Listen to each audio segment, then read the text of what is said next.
एक छोटा सा गांव था। वहां पर एक आदमी पहाड़ पर पत्थर तोड़ने का काम करता था। उसको अपनी जिंदगी से कोई गिला शिकवा नहीं था। पूरा दिन वो काम करता, मेहनत करता, दिन के एंड में जो थोड़ा बहुत पैसा मिलता वो जा करके अपने परिवार के साथ में थोड़ा सा टाइम स्पेंड करता और चैन से सो जाता। तो एक दिन रोज की तरह वो अपना काम खत्म करके अपने घर की तरफ जा रहा था। तो रास्ते में चलते चलते उसके मन में ख्याल आया कि ये भी कोई जिंदगी है कि सुबह से शाम तक मैं पत्थर तोड़ने का काम करता हूं और एंड में मेरे को थोड़े से पैसे मिलते हैं, जिसमें मुश्किल से मेरा और मेरे परिवार का गुजारा हो पाता है। काश कुछ ऐसा हो जाए कि कहीं से मुझे कोई ऐसी शक्ति मिल जाए कि जो भी मैं चाहता हूं वो सच हो जाए।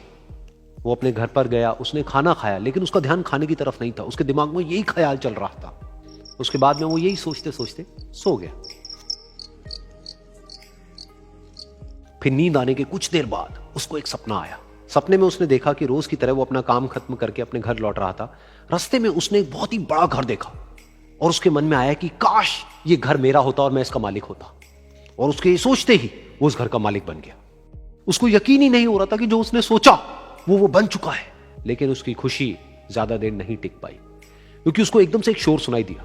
उसने अपने घर के बाहर देखा कि एक बहुत बड़ी रैली निकल रही है, जिसमें बीचों बीच एक पॉलिटिशियन है जो ऐसे ऐसे हाथ हिला रहा है। और वहां पर जितने भी लोग खड़े थे सब उसके नाम के नारे लगा रहे थे, उसके आगे हाथ जोड़ करके खड़े थे, सब उसको देखने के लिए तड़प रहे थे।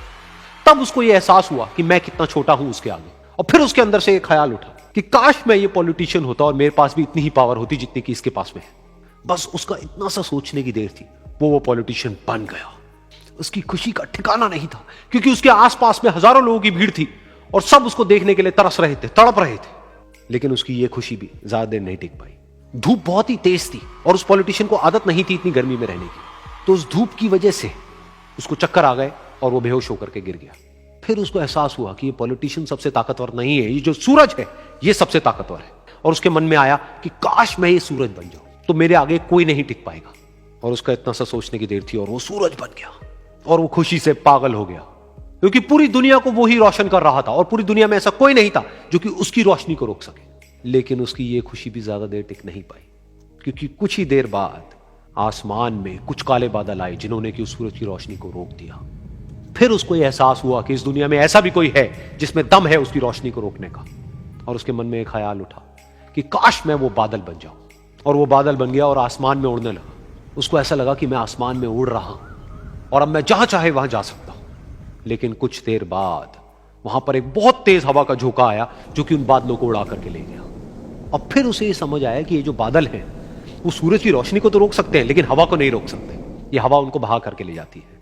फिर उसके मन में आया कि काश मैं ये हवा बन जाऊं। और वो हवा बन गया। हवा बनने के बाद में उसको अपने अंदर एक अलग ही ऊर्जा का अनुभव हुआ। वो चाहे तो आराम से बहता और चाहे तो आंधी बन करके, तूफान बन करके, जिसको भी चाहे उड़ा करके ले जाता। उसको ये विश्वास होने ही लगा था कि इस दुनिया में सबसे ज्यादा शक्तिशाली मैं हूं। लेकिन तभी उसके सामने आया एक पहाड़। उसने अपनी पूरी ताकत लगा दी, लेकिन उस पहाड़ को वो इतना सा भी नहीं हिला पाया। तब उसको यह एहसास हुआ कि इस दुनिया में कोई है जो हवा से भी ज्यादा शक्तिशाली है, जिसमें दम है उस हवा को रोकने का। फिर उसके मन में आया कि काश मैं ये पहाड़ होता, और वो पहाड़ बन गया। लेकिन हर बार की तरह इस बार भी उसकी खुशी ज्यादा देर तक नहीं टिक पाई। उसको एक जानी पहचानी सी आवाज सुनाई दी और साथ ही साथ उसको दर्द होने लगा, जैसे कि कोई है जो उसको तोड़ रहा है, उसको मार रहा है। तो दर्द से वो चीखने लगा और उसके मन में आया कि काश मैं वो बन जाऊं क्योंकि इस पहाड़ को तोड़ने का दम रखता है। लेकिन इस बार उसकी ये ख्वाहिश पूरी नहीं हुई। वो रोने लगा, चीखने लगा, चिल्लाने लगा। उसने अपनी पूरी जान लगा दी, लेकिन इस बार वो नहीं बन पाया। उसका दर्द बढ़ता ही चला जा रहा था और दर्द की वजह से एकदम से उसकी नींद खुली और सामने शीशा था। उसने शीशे में देखा और उसको समझ आया कि सपने में मैं वो क्यों नहीं बन पा रहा था जो मैं बनना चाहता था, क्योंकि असलियत में मैं वो ही हूं।